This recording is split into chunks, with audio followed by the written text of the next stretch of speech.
What is up, everyone? Welcome to Season 2, Episode 36 of DPF on Tap. So we do have a special guest, Jen, which I'll intro in a moment, but let us pay the bills here. So DPF on Tap is brought to you by Pensive Technology. Go to pensivetechnology.com. They're doing things like running Ethernet in your homes, making your internet awesome.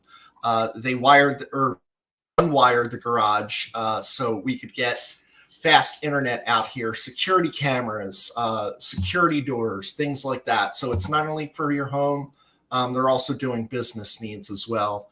The second is we're loving to be teamed up with Yards. So we are drinking Yards beer. We appreciate Yards friendship. Yards is going on its 30th year. It's a Philadelphia institution. We love local, and that's why we're aligned with Yards. So check out Yards beer. I think they're going to be bringing out their Long Johns too, which is like their winter beer, which we all love here. So keep an eye out on that.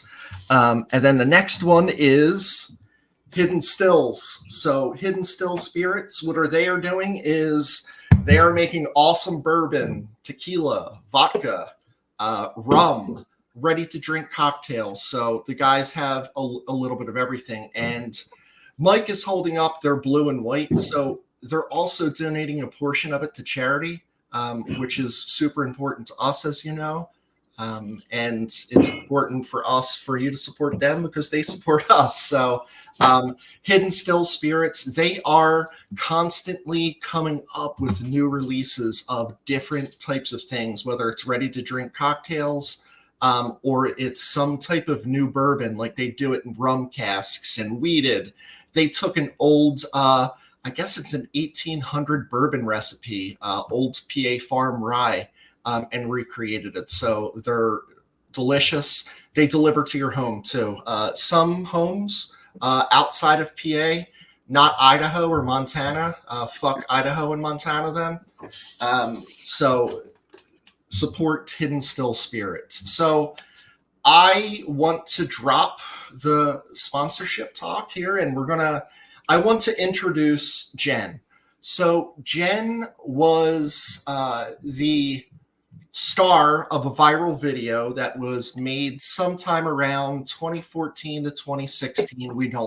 We're not exactly sure, but it's in that time frame.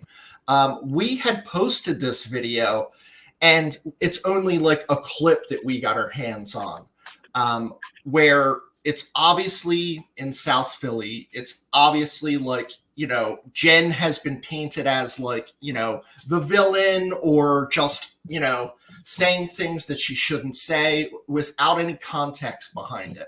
So here's the story of like how Jen is on the show. We received an email to drunkphilsfans.com, and I'm like, oh shit. I was like, is this the person? Like, I wasn't sure if you were pissed off, Jen, or you were like, what the hell are you guys doing? Take it down. But you basically said, like, that's not the whole story, and I want to tell my story. So I says, well, we have a podcast. Why don't you come on and tell the story on our podcast if it would actually happened? So the clip that you see for the most part, the one that went viral, it's, Jen saying, welcome to Philadelphia, fuck you. And, it's out of context, and we're going to talk to Jen, and she's going to tell us her context. So Jen, welcome to the show. Do you have anything you want to say to intro us? Oh, thank you. Well, welcome to DPF on Tap. Like, fuck you. So that's great. I want you to tell us your story about the events leading up to that and like what actually happened. And then we're just going to give a chance to like for each of us to ask you questions about what really happened and your feelings and events that day. So it's all yours, Jen. Tell us about that day and what really happened. I mean, it was a long day. I it was my normal, like, drop the kids off in Jersey at my parents' house while I go work a restaurant shift. Single mom style, just like running around with my hair a mess, probably. Very dirty shoes, as everyone wants to fucking comment on. Like, those shoes were $300 at a local shoe shop in South Philly. I wore the fuck out of them because they were comfortable. Okay. I worked on my feet. I was in the restaurant industry. Got my kids off, go to work. After the restaurant, we do the whole like just one drink. And then it ends up to be 5 drinks. So This I'm happens home all the time. I'm walking home, and I used to volunteer at the community garden across the street from Pat's for about 10 years. Growing herbs, veggies, having like workshops and stuff. I miss that place so much. It is now a dumpster and 2 parking spots. So I was going to check on the garden, and I overheard some I want to say like racist bullies pestering this stranger on a bike. So I crossed the street because like I'm a mom, and I think that like being a mom really doesn't stop at home. I feel like I kind of take that role on in society sometimes. Maybe I overstep my boundaries, but all in good intentions. So I cross the street, and dude is still getting harassed, and I'm like, okay, I'll stand with you, just to like give you a someone to lean on, whatever. Like, I'm on your side, buddy. We got this against 15 drunk dudes. We got this. But yeah, so I guess the clip that everybody sees is like me getting upset about someone who is filming that I noticed on the side, like filming an interaction where he could be like actually getting up and like standing up for the person that's getting bullied instead of like eating his cheesesteak. Maybe his hands were dirty and like he couldn't stand up, but Pat's is like a tourist trap. That whole area is, I just assumed that they were not from Philadelphia because of the time of day.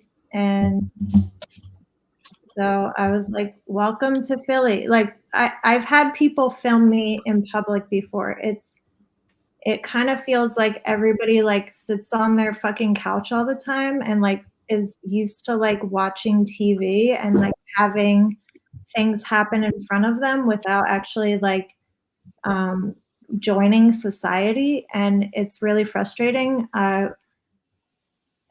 Maybe that's another story, or maybe that's just like me remembering the time when my kid was running around the pool when he was 3 years old, shitting and laughing. He had pick stuck on like his dick, and I was like trying to chase after him, and these people are in the window like laughing, and I'm like, fuck you. Like, I am very stressed out right now. Like, don't laugh at me.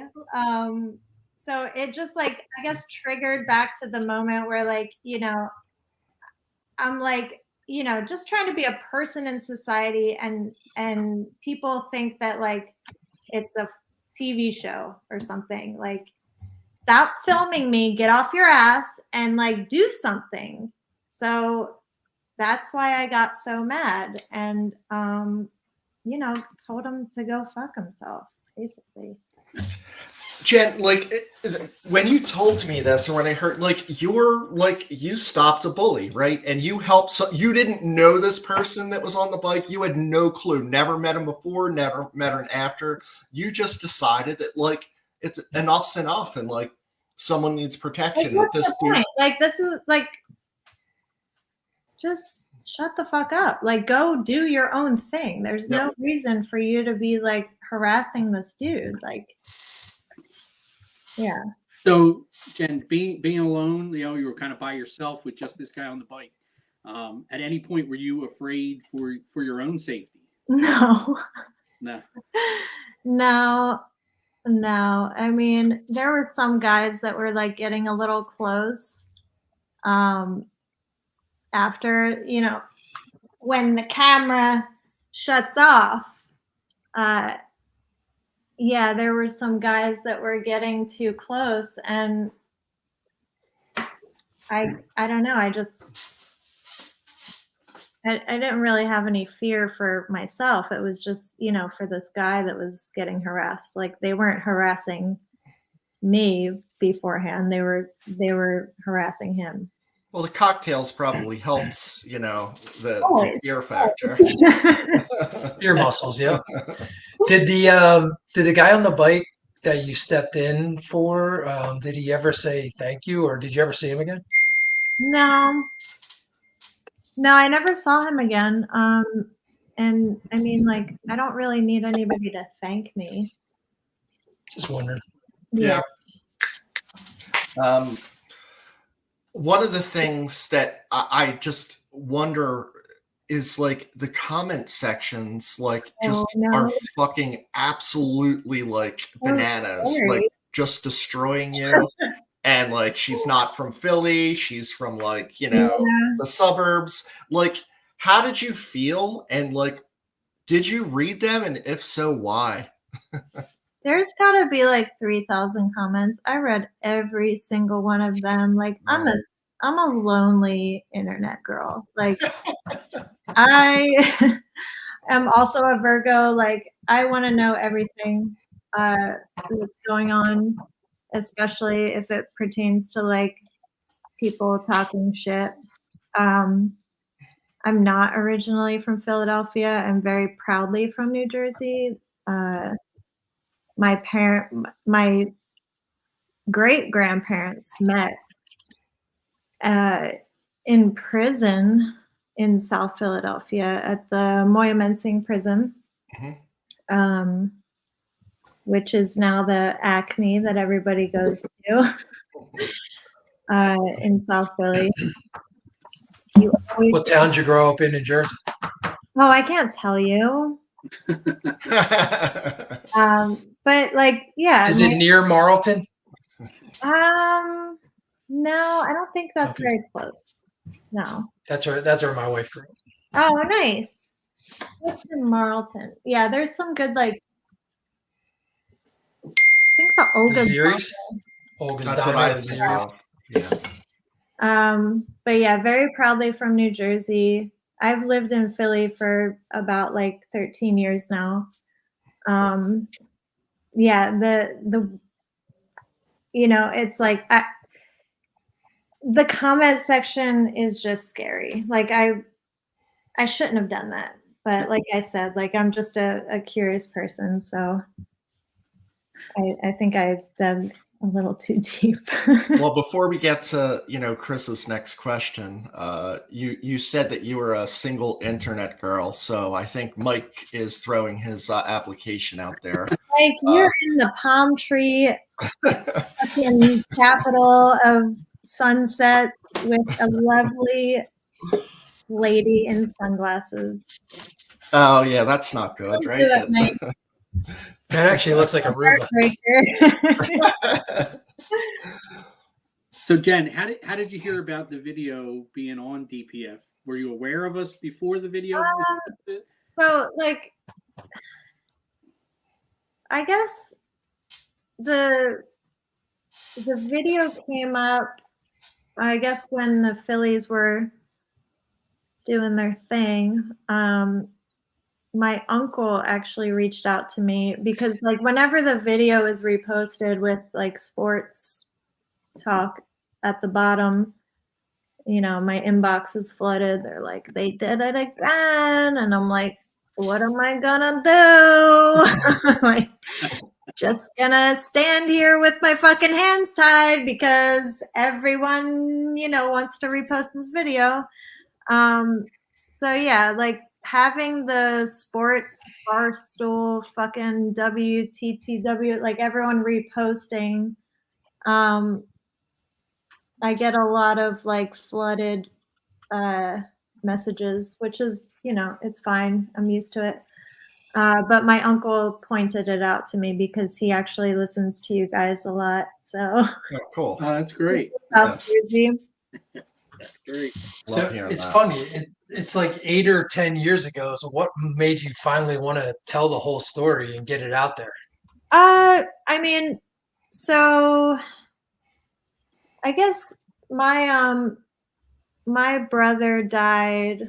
My younger brother died about a year ago, and so like I'm very close with my family. I was very close with him, and a lot of like our conversations now in my family is like pretty morbid. It's like we're just waiting to die and join him at this point.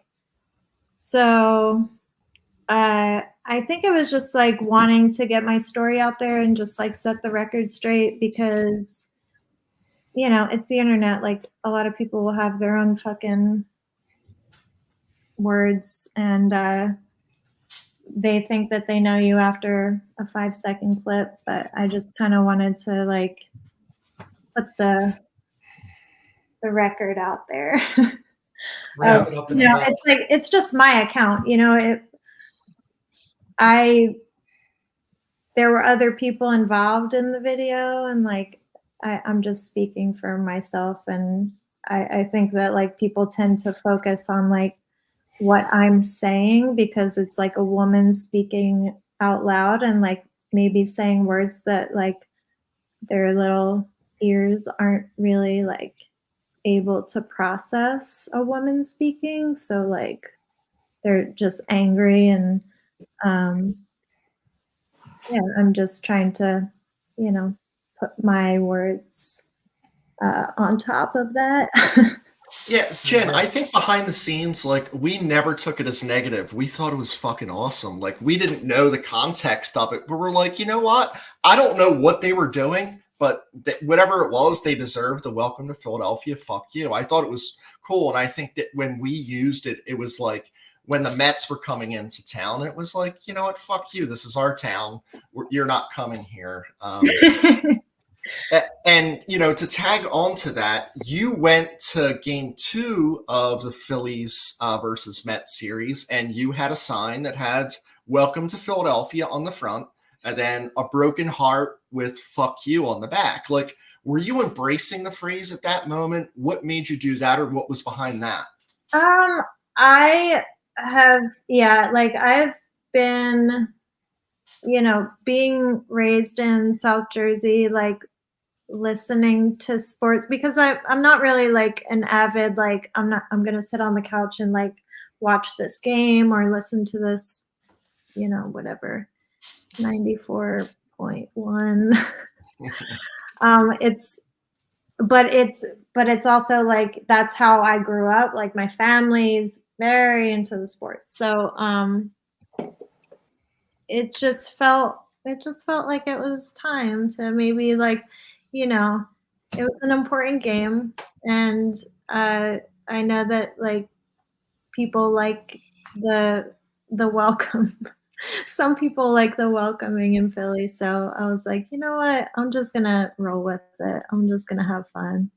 To me, it was like the head movements and the cadence was like the most important part. It's like, welcome to Philadelphia. Fuck you. That was it. You can say it in many different ways, but it's like the way you said it. Was I that mean, I feel like I talk to my kids that way too. Like, I'm just like, I'm very dramatic. Like, I have to get my point across, and I do that by, cursing.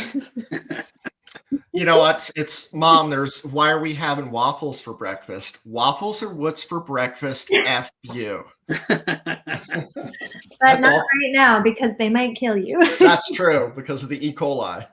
Quarter Ooh, I forgot pounders about as that. well. So, Jen, first of all, please accept all of DPF's condolences for your brother.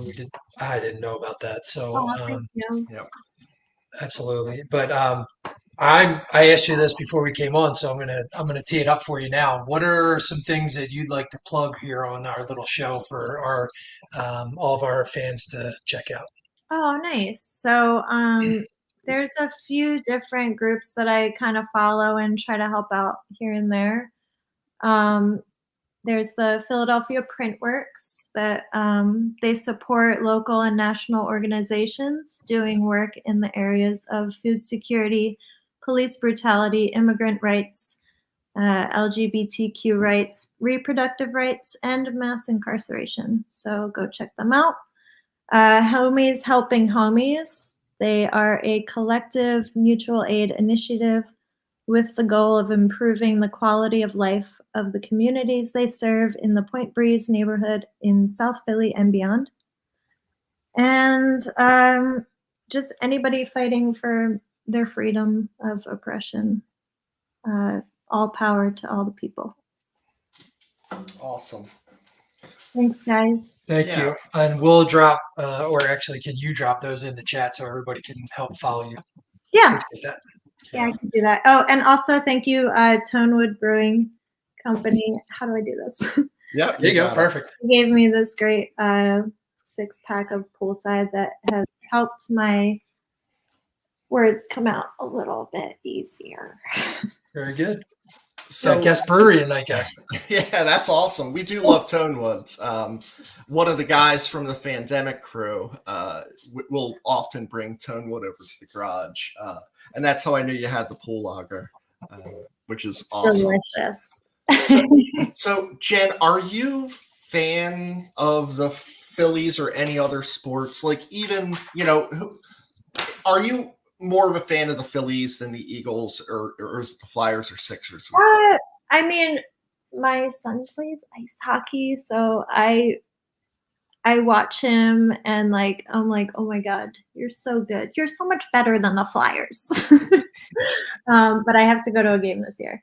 I love the Eagles, really sad, but also happy that Jason Kelsey is retired now and gets to kind of move around a little bit more easy. Huge Jalen Hurts fan, gotta say. Okay.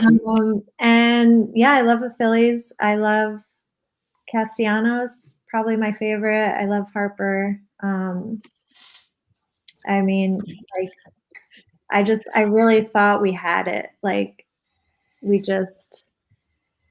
think a lot of from the way that I watch sports is more of I kind of just watch the relationships happen, and I think we have such a good group of guys that work really well together. They have really great personalities, and they're just so enthusiastic and passionate, and you have to have that energy if you want to do anything as a team. So yeah, I think I was pretty disappointed, but kind of it happens in Philly a little. Yeah, and like you said, with Tonewood and us with Hidden Stills and with Yards, alcohol is the anesthetic that allows us to, get through life sometimes. Yeah, it helps a lot. So yeah. You mentioned a couple of current Phillies that you like with Castellanos and Harper. Do you have an all-time favorite Philly? You know what? So I grew up like in the 90s, and I thought Lenny Dykstra was cool, but maybe he did like a few things that were not very cool. Maybe. I'm from South Jersey. I've heard some stories. So,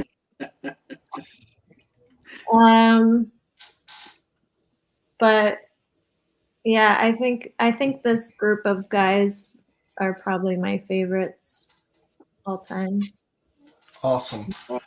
Cheers to them, and like what a great season. I'm sure they're getting a lot of shit for, They certainly are from us. I can. Yeah, I was like, if Yeah. you say, if you want to watch the last 30 minutes. Jen, thanks so much for coming on. I truly hope that that your kind of explanation of what really happened gets posted just as much as what people want to misconceive about you. I think what you did is selfless. I think it's something a hero would do, and I think it's something that not many of us and people listening or watching would do. So I appreciate you protecting someone who couldn't protect themselves, or was fearful to. So we appreciate you being on. I want to say thanks for spending your time with us. And again, thank you so much. Cheers. All right. Cheers. Cheers. Thank you, guys. All right. See you, Jen. Take care. All right. I wanted to bring this up before. Like, Mike wasn't saying that he was single. He was just saying it was nice for his friends that she was single. So, Okay, Mike. I got your back. Okay. Wink, wink. But no, we get it, Mike. Thanks for that comment. I kind of wanted to, get into some Phillies talk.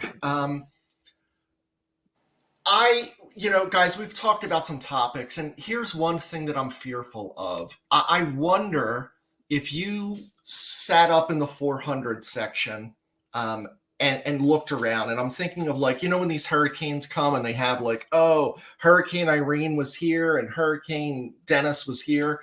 I wonder if the high watermark of this team was 2 years ago tonight with the Bedlam at the bank, because nothing has been as good as that. And it's kind of fizzled out a little bit more and more each season. So I'm just curious if you guys have that same feeling of maybe we saw the best of this. I mean, obviously, with what's happened the past few years, I think that is true. But the one thing about the Phillies and Middleton is I think they're constantly chasing that ring. I do believe that. I mean, they went out and got Turner last year. They're not afraid to spend money to improve the team. Now, does that money eventually run out and they can't do certain things because they're locked into these long-term deals with guys and big money? But I do think they're constantly striving to win a World Series, especially in the past few years. Will they ever get there? I don't know, because you got an aging core with Harper and Turner and Wheeler and Nola and Realmuto, and all these guys are getting older. So I think that window is getting shorter and shorter. You hope that some of these guys they've drafted in the past few years can come up and be cheaper options that can provide what the team needs, whether it's speed or batting average, good on base percentage, score runs, steal bases, play good defense to complement the stars that you have on this team and the big money guys. Definitely Bedlam at the bank was the high watermark, but I do think they're constantly striving to get back to that point and beyond. So I was there that night. It was amazing. The place was vibrating. And I think, Chris, to your point, we haven't had that big splash, right? We did get Turner. He was horrible. And we had to give him a standing ovation for some reason for him to get his head out of his ass, right? Yeah. And then we kept waiting for that next big marquee move, right? Let's get Clase. Didn't get him. We got, oh my God, the guy we got, Thank you, Estevez. And, he was okay, but he didn't end up doing great in the in the playoffs. Yeah. We're looking for an outfielder that can add some pop. We got a guy who hurt his hamstring 2 weeks in. Then he got a kidney infection, and then he was horrible in the playoffs. And so I think to your point, Chris, it has fizzled. But to Dugan's point, it's also we're putting these little things, these complements, these role players in place to try and make that window with the stars that we have, like 6, 7, 8, 9 more years with Nolan, Wheeler, and Harper and Turner and all those guys with big contracts to make it work a few times to get to get that chip 1 or 2 or 3 times. Yeah, guys, do you question Dombrowski's ability to put together those secondary players? Because he's failed. Like, no matter how you look at it, he signed the big guys, the Turners and all of those, but he brings in Whit Merrifield, absolutely stinks. Austin Hayes, yeah, he was hurt, but when he wasn't, he stunk. Estevez, you guys saw it, and we're all 3 pitchers here. He's throwing the high fastball, and it's right down the middle of the fucking plate. This dude is a disaster waiting to happen, and it did happen. To me, I don't have confidence in his ability to find that one extra guy that makes a difference. And why I say this too is did you look at that picture that was I think either in our text or post today? They're all at the Phillies are all at some birthday party with these hats on. They're happy. I'm not happy. I don't know. And I mean, I want them to be, but I just wonder it's the same core that's there. Where's Johan Rojas in that picture? If they want it to be him part of the crew, where's Alvarado? Maybe they're in Dominican Republic or Clearwater, but I just found it odd that it wasn't any of those non-core country club players, the big money guys that were there. And I don't know why the fuck Stubbs was there. I heard that picture was taken early in the season, that was during the season, that picture. It wasn't something recent. Okay. Regardless, I see what I know what you're saying. That might have been when they were 30 games over 500, and they were happy, and so were we. Yeah. But yeah.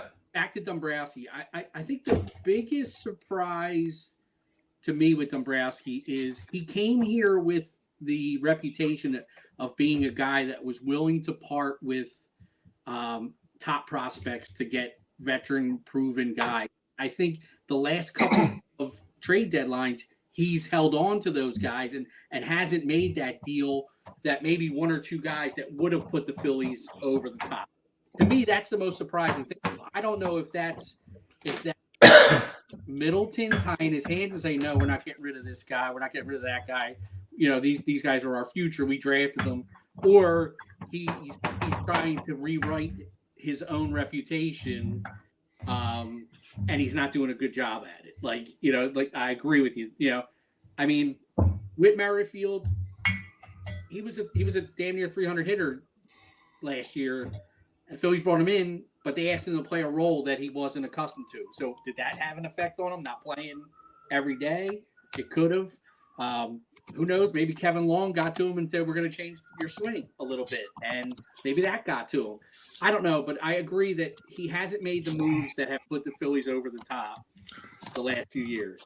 And we can, all of us on here wanted Lane Thomas. Lane Thomas answers a lot of fucking next year questions already that would not be there. And they were hoping Austin Hayes would. But again, why don't they see that? This dude, Lane Thomas, performed incredibly in the playoffs. Down the stretch, got them there. They have other awesome dudes, but this dude was awesome. And we just didn't do that. Mike, is the Mets-Phillies rivalry back? So I thought about this a lot, and I'm assuming we're talking about how it was really fueled in that 08 to 11 team with, J-Roll and all the banter that went on there. And in between the like 2011 and this year kind of cooled off a little bit. So maybe that's because the Braves had dominated for so long and there wasn't much chatter between, like the Phils and the Mets. And to me, I think there's a lot of folks out on social media that may or may not promote this rivalry, but I think we have a large role in promoting it. I know for the 2 seasons that we've been on air, we've talked a ton about the Mets. We've got a ticker that just says FTM that we run on this thing because all of us hate the Mets.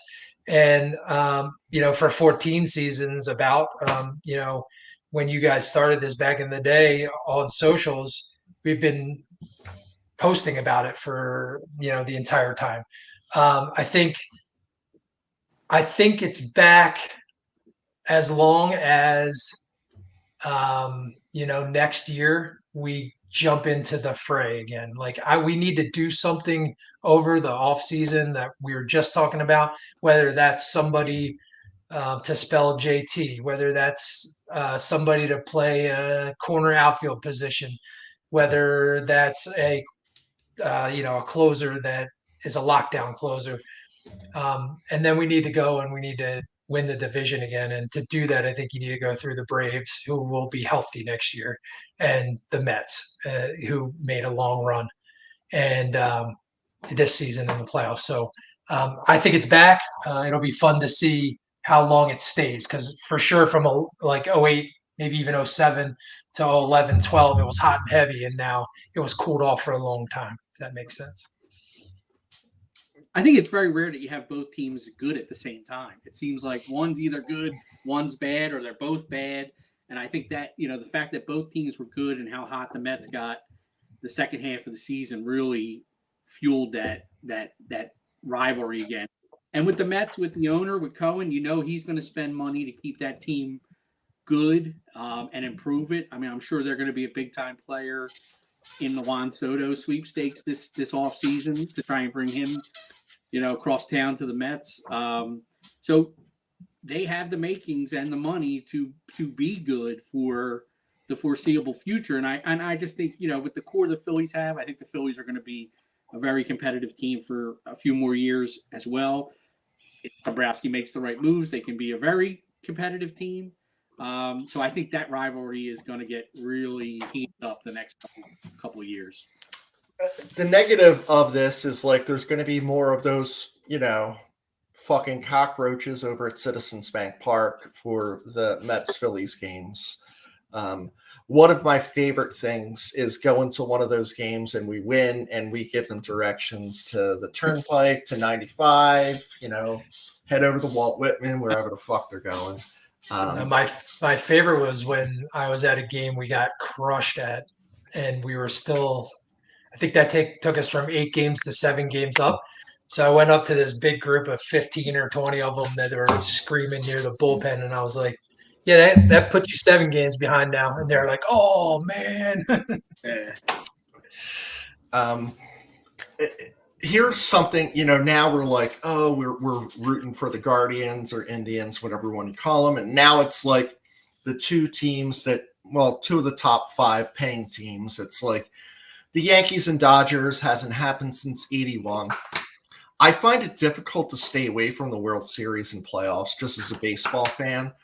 But it's tough for me when I don't want either one of them to win. I don't feel good about rooting for either because you're like, I root for the Yankees and they beat the Phillies in 50 and 09. I root for the Dodgers and it's like a National League team. So like, I like feeling like I want someone to root for. And I think Shohei is, a great player, but I think that his, I don't believe that he did not cheat. I'll kind of say that. So I don't know. Who are you guys rooting for? I mean, I'm going to watch. I watch the World Series every year regardless. To me, I'm in the same boat, Chris. I hate the Dodgers. I hate the Yankees. The tiebreaker to me was I like Freddie Freeman. I like Freddie Freeman. I like that he's out there cutting it out with a bad ankle, bad foot, whatever he's got going on, and he's still hitting the shit out of the ball. I think he hit 300 in the last series on one leg, basically. So Freddie Freeman is my tip in my scale over to the Dodger side. But I legitimately hate both teams. Chris, the Freeman thing doesn't surprise me. You have something about loving NL East first baseman. Yeah. I was going to say, the only thing to love about Freddie Freeman is that he ain't on the Braves anymore. Yeah, same. That's a big thing. But he's such a good hitter, such a pure hitter. He seems like a great guy. If he played first base in red pinstripes, I'd love that bastard. But until then, forget it. Yeah. So I thought about this, and like with the coast to coast games, like as the West Coast games are going to be tough for me to, because I don't like either of these teams. Like if the Phillies were in it, I'd watch the whole thing. You know, Phillies and I don't know, pick it, somebody, the Angels. I would watch every single pitch. But it's going to be tough for me when I'm nodding off on the couch and it's, first pitch 9:08 or whatever the hell it is, Eastern. That'll be tough. But I will watch for sure. We all bleed little baseballs when we get cut here. I think, it'll be a test for the stamina of the players, although the Yankees will have had 6 days off and the Dodgers 5 days off. I think, 162 games plus the playoffs. It's a lot of games, wear and tear on the players' bodies. So I think my prediction is Dodgers in 7. And I'll probably catch the Pacific Coast time games highlights or YouTube or something the next day once I pass out. If that makes sense. So. Okay. Yeah, I mean, I just can't root for the Yankees. I just can't do the New York thing. So I'm also gonna go LA. And it's not because of the Freddie Freeman thing or Ohtani. It's more of like it's that negative thing, right? Like I hate one less than I hate the other, and neither of them are us. So like, but I would have felt good about the Guardians.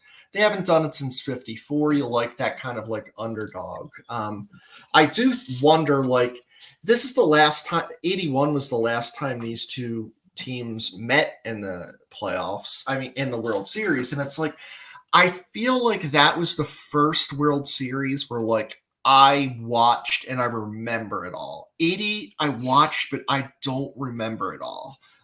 So in 81, I guess I was, I don't know, 7. Yeah. I was gonna say, what were you, 5 or 6 in 80? Yeah, but so I remembered a little bit more better. So I'm going to kind of talk about what t-shirt I have on. So Jim runs a Facebook page called Northeast PA Pizza Review. The dude's just an awesome guy. Like, he wants us to eat local. He's passionate in the way that we are about the Phillies, that he is about local food and pizza. I think I saw a bunch of pizza ovens. Like, he tries different things, tries to like get different names out there. And Mike, you and I were talking about this. Like, you have a list of places you want to hit because of him. Huge. I mean, it's more than 10 restaurants. Like, there's been 1 or 2 where I was like, it's too far or whatever. But I mean, the furthest one's probably an hour and 10 minutes. I'll definitely go to these because this guy is over there telling you exactly what the experience is going to be like. It's beautiful.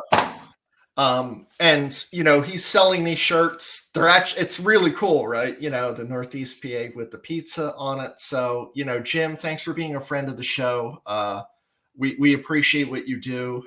And I'm looking forward to having some of the pizza that you recommend. So thank you for that. He made EPF pizza too that one time, remember? Yes, he did. And that was freaking awesome. Like, I was like, geez, like Jim can do anything with pizza. Like, holy shit.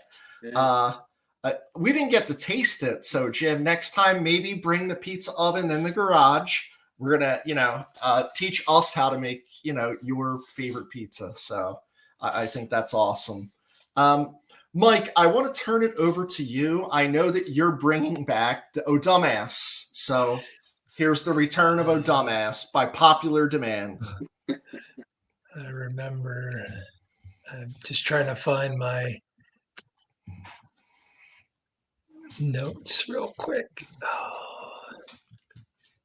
And I'm going to just Go ahead. Yeah. do Sorry. it now. No, go ahead. Oh, I got it. All right, here we go. Help me, guys. Ready? Do the banner for me, will you, for SeatGeek?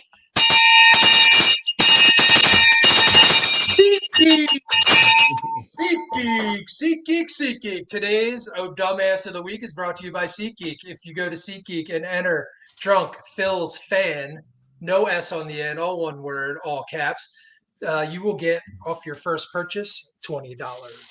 Thank you, SeatGeek, for being a sponsor of the Dumbass of the Week this week.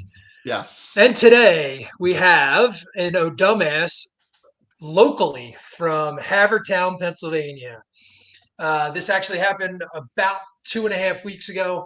There was traffic in Havertown, Pennsylvania.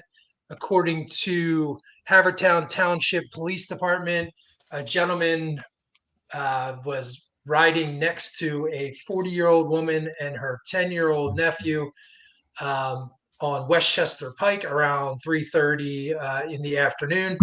A lot of folks have that live in this area will know that as being super busy road during that time. People are getting out of school, people are getting out of work, and this woman's just driving her Jeep Cherokee down the left-hand lane. Gentleman is in the right-hand lane, kind of smashes into her car, side swipe style. So she slows down, lets him go by. He pulls in front of her her Cherokee and proceeds to open fire 13 times.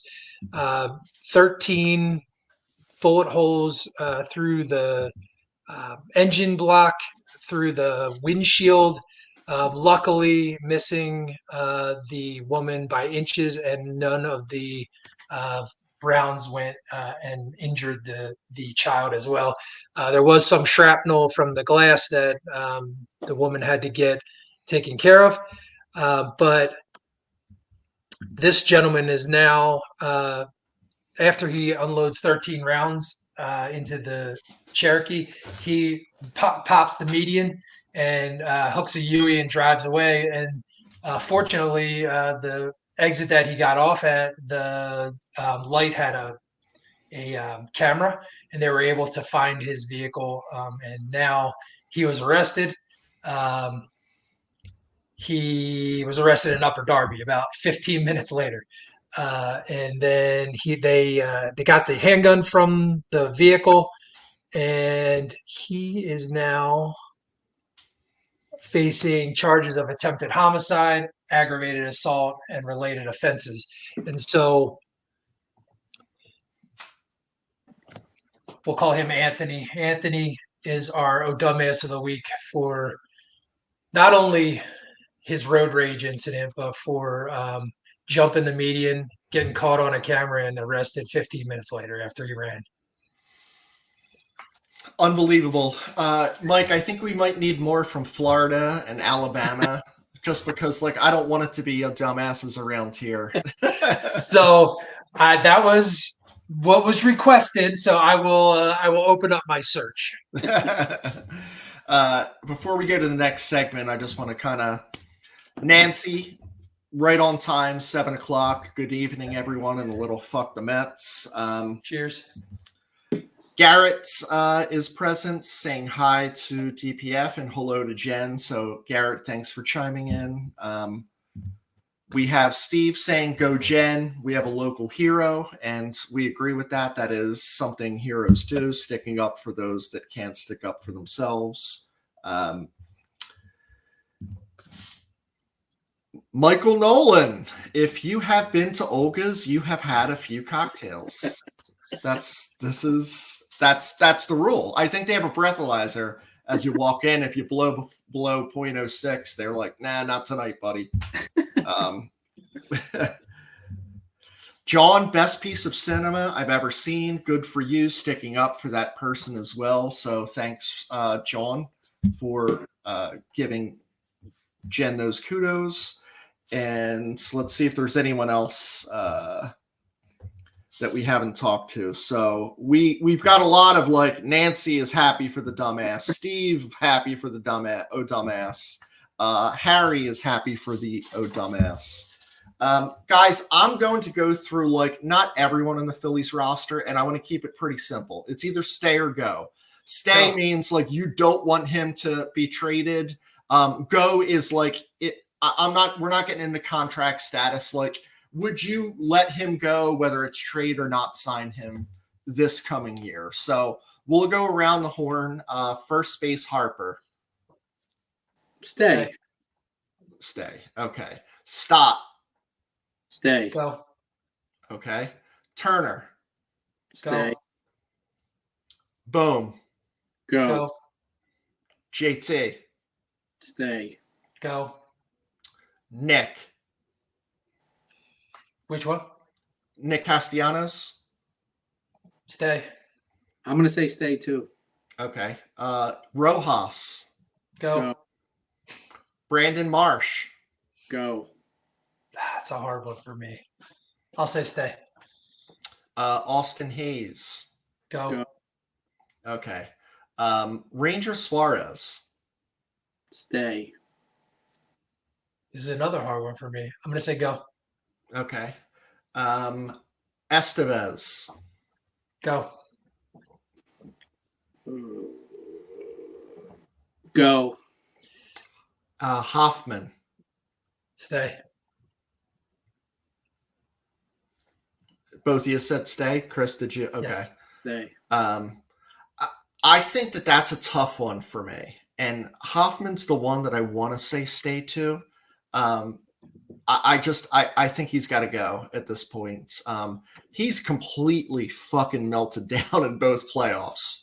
And I don't know what it is, but he stinks in the playoffs. I get that, but then you want to talk about, I mean, who was the best closer in baseball all year? Clase, right? And he got his hits lit in the playoffs.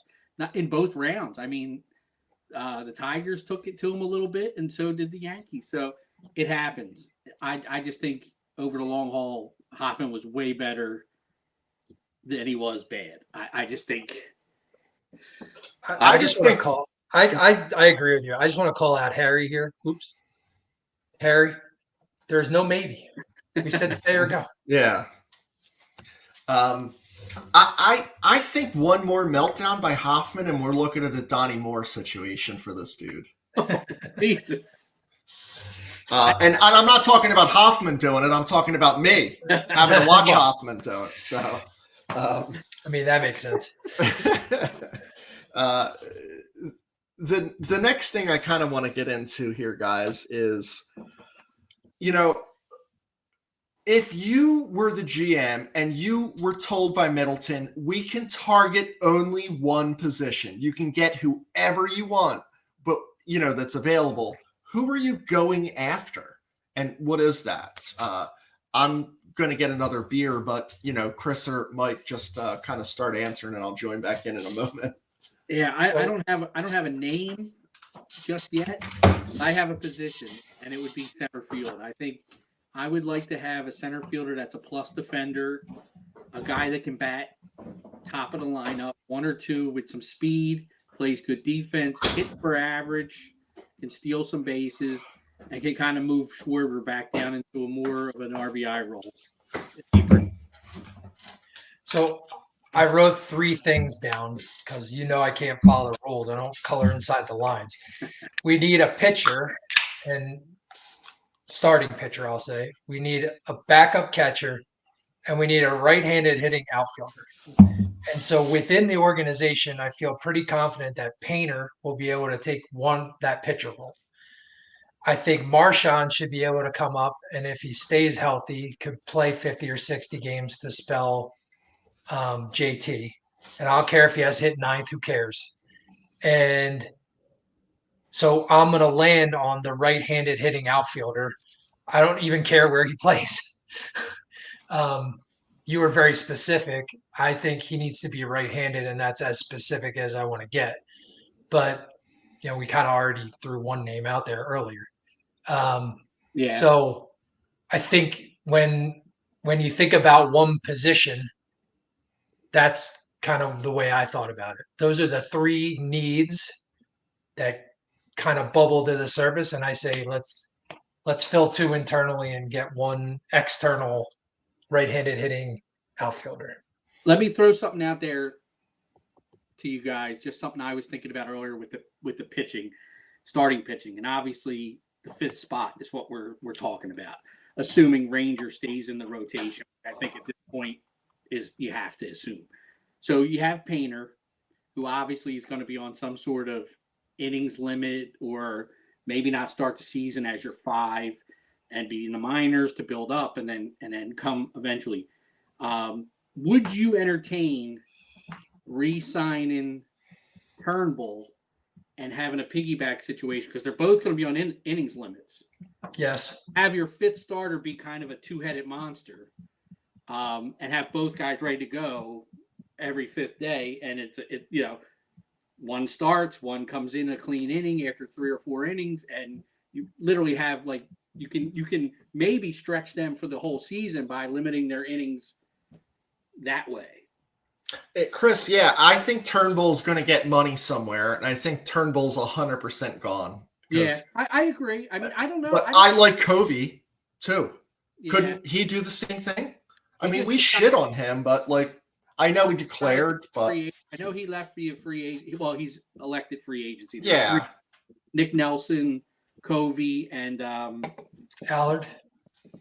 Wasn't Allard. It was another guy that was like an up and down guy that they kept bringing up and down. I can't remember who it was, but the three of them elected free agency. And because they weren't on the 40-man, they didn't have to wait till the World Series to end.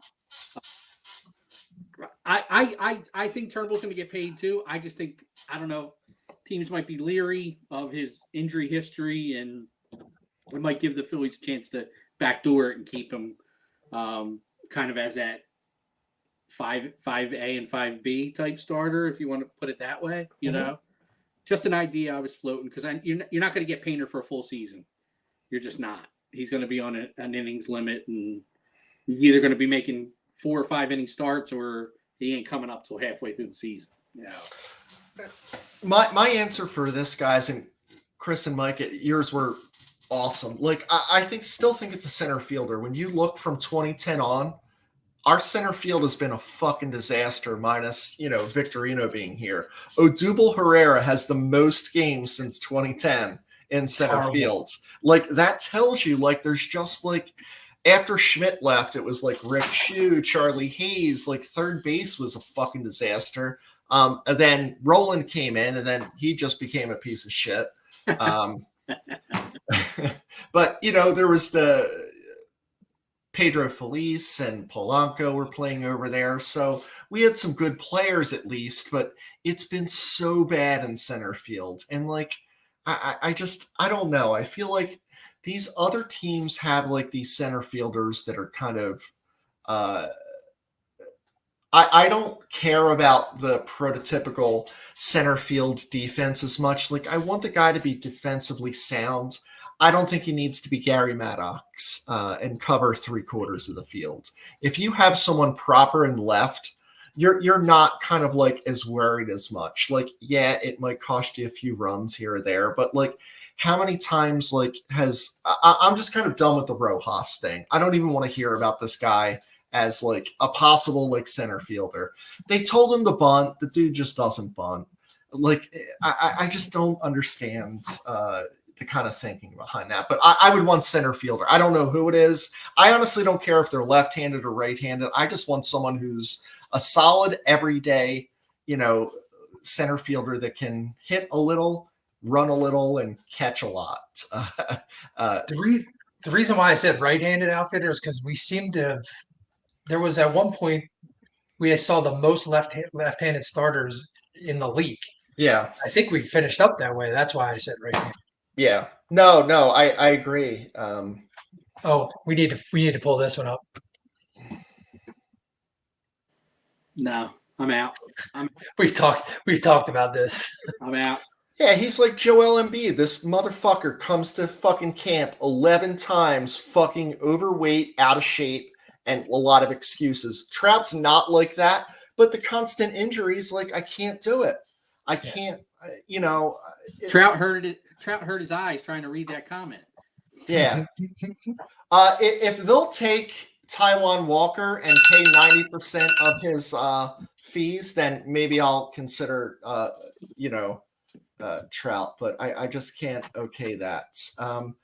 Guys, we're coming up to the hour mark, and I want to give everyone an opportunity to kind of like, what do you do in the winter? What is DPF doing, and what are your kind of like winter plans? What's kind of like happening? What do we have to look forward to? So, take the reins there, guys. Talk about I'll go. I'm hoping that there's a possible Florida trip to see my in-laws because I'm wicked cold right now, and I need to go where it's warm. But I will tell you, for all of you guys out there that listen to us here on Tap and follow Drunk Phils fans, Drunk Flyers fans right now is blowing up. So been spending a little bit of time trying to read all the comments, and we have an exciting couple of young players. Nobody has gelled yet. I think we're 1-4-1 right now.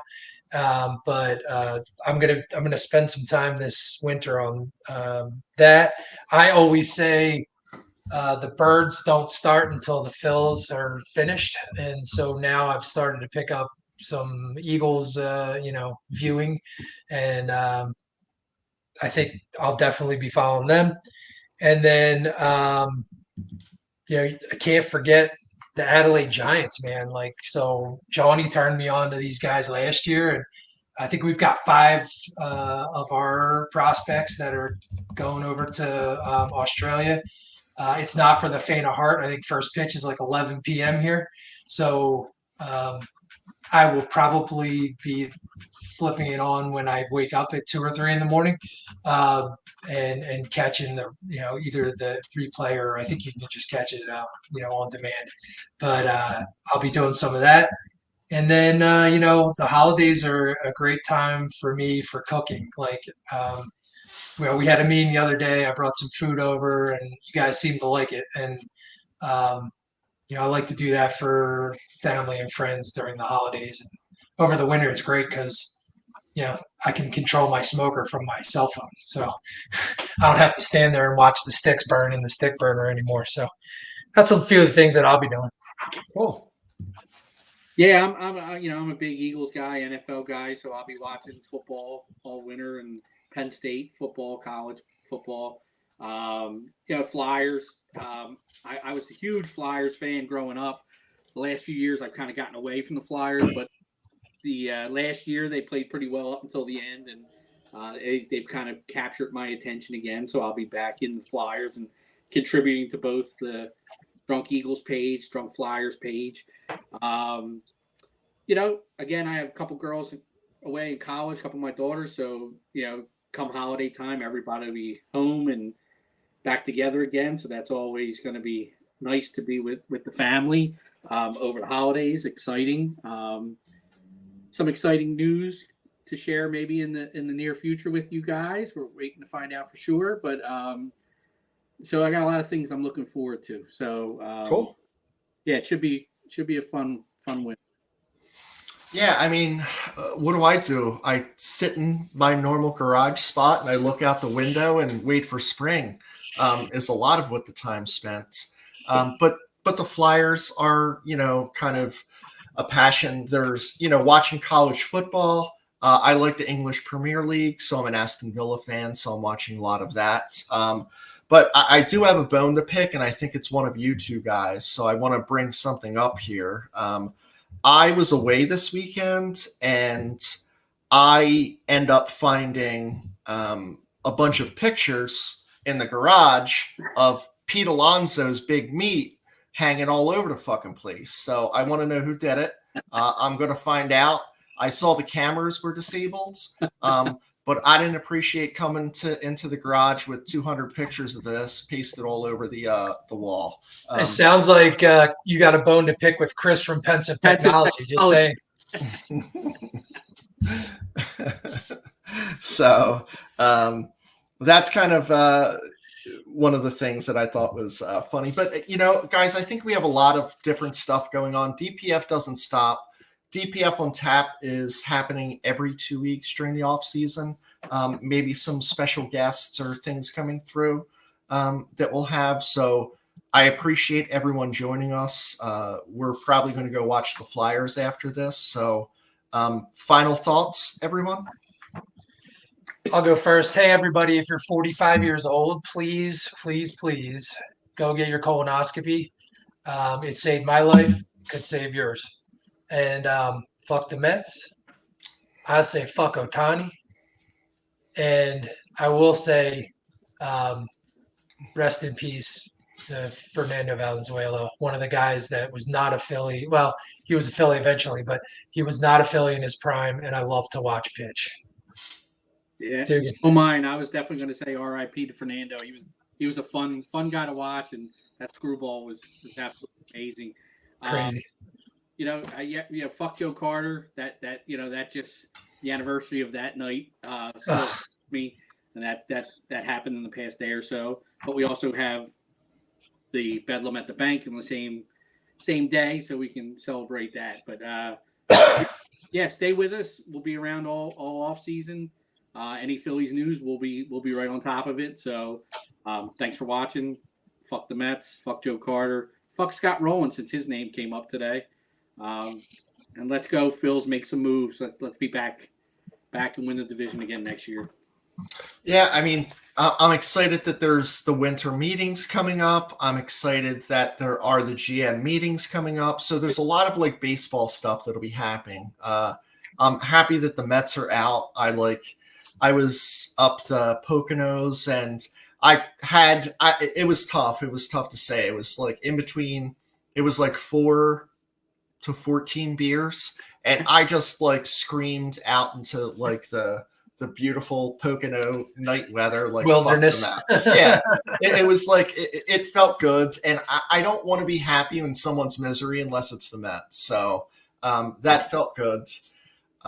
It still hurts that they're the one that's knocked us out, but they had to deal with that in 2007, and we'll see what happens here. So thanks, everyone, for joining us. Again, thank you to our sponsors, and thanks for Jen coming on and telling her incredible story, the real story. And guys, I'll catch you in 2 weeks.